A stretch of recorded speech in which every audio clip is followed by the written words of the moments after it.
Hello and welcome back to the VBA series for Excel.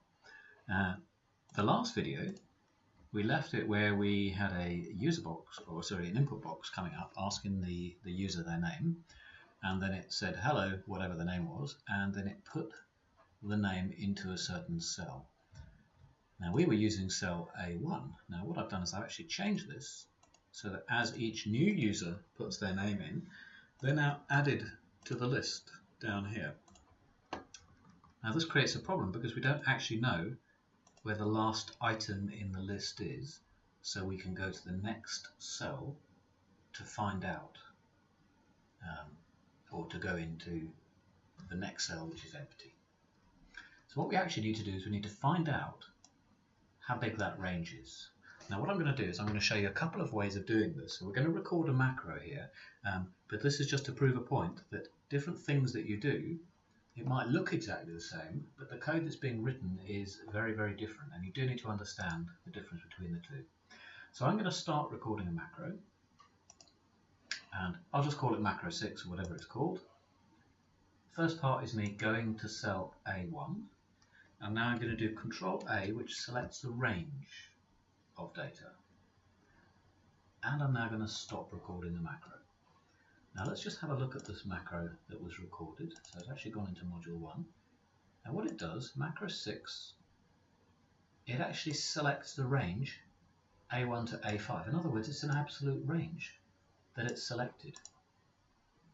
So if the next time I came back to this, I had more data on there, it would still just select A1 to A5.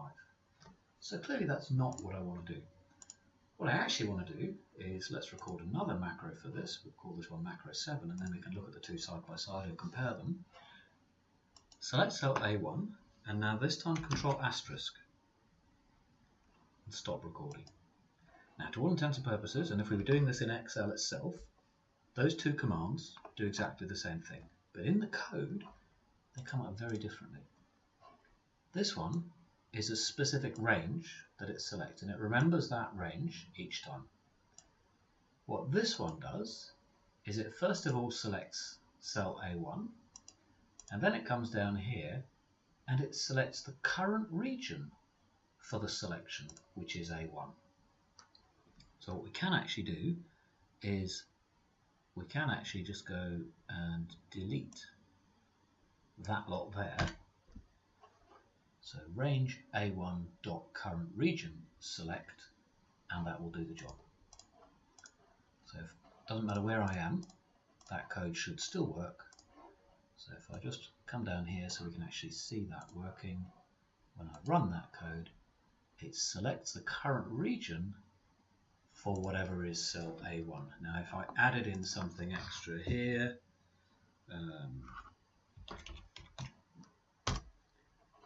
and let's go back to the code. If I run the first one, it's not selecting the addition, but if I run the second one, it does now select the extra item. So that current region is something that will be really, really useful in pretty much everything we do. Now what we actually want to do is we don't want to have that cell selected, we want to select the one below. Now, normally, what we could do is we could offset. So we could say selection, or we could say active cell, offset, and this is now how many rows offset. So we want one row down and no columns. And let's see if this one actually works. So we're going to step through this just so we can see it working. So it's going to select that current region, and now it's going to select the active cell. Didn't actually work, because if you notice, when I run that one there, that one that's still in white is the active cell.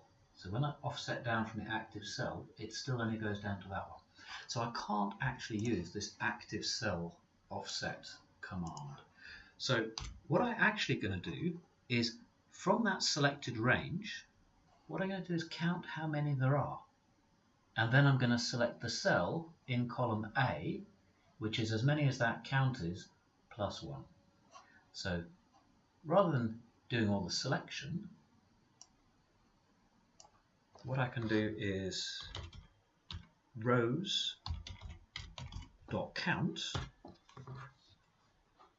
and I'll load that all up into a variable called last row equals, and if I again step through this, it's not going to let me step through because I've only got one line of code in there. What I'm going to do down here is say range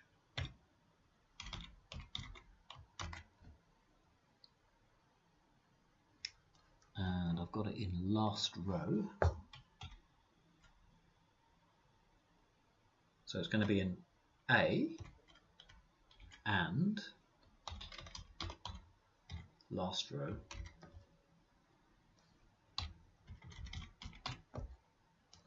Now you'll notice that what this will do is it's going to count how many rows are in there, which is 6, and this is going to select A6, and that's not what I want. I want that plus 1. So I'm going to come in here and it's range A last row plus 1 and select that one. So let's have a look at that. Stepping through this, selected the range, now going to select plus 1 and end sub. So that little routine there, just those 2 lines, that's what I want to copy, and I'm going to go back into my message box here because I want it to go into there instead. So at this point what I'm going to do is paste that code in to find the last row, and now here when it's got that selection there, rather than specifying a range, I'm going to say selection.value equals my input message. Now let's have a look at this one. So we're going to run the code there, and we may as well just run straight through it.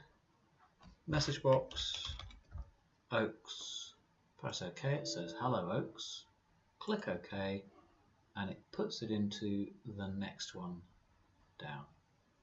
And if we run it again, and I'm going to say Bill, hello Bill, click OK, Bill goes into the next one down. Now this is actually a really useful way of working, not so much with input boxes and input messages, but when we come on to the next phase, which is actually looking at user forms, we can get a user form coming up on the screen. The user can enter a whole load of different data, and we can then store this data in a database as a new line of data. When I say database, actually we're just going to do it in an Excel spreadsheet. We could equally do it in a database, but for the example we're going to use an Excel spreadsheet, and each one is going to have a row of data, but clearly it's going to find the range of data, existing data, before it carries on. Now, the method that I've shown you for finding the last row is actually really useful, because if we had an example over here where this had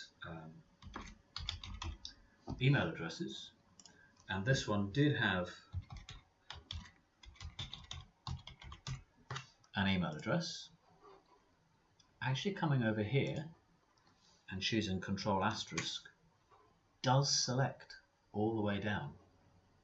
Now what that means is it will do a count of all of these, and this one will become the next row of data, irrespective of whether these are filled in. So it will select the whole of a range of data, and we will then choose the one afterwards. Okay, I hope that's been useful. And again, if you have any questions, don't forget to pop a comment down below, and I'll try and help. And thank you for listening.